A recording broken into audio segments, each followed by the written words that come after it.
Hello, welcome to the 8th garden tutorial.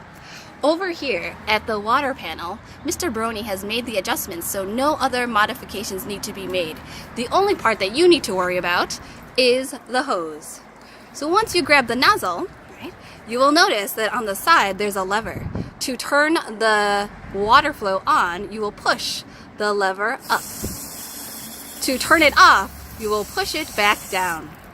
When you push it up and it's not to the spray to your liking, you can adjust the type of spray by either turning the blue part clockwise or counterclockwise. And that's all you need to do. After you are done filling in your bucket of water to water your garden, you are going to gently place the nozzle back into the bucket for safekeeping. As in, you are not going to put it back on the cement ground where it could possibly break, because this is now our 4th nozzle. Thank you for watching this video.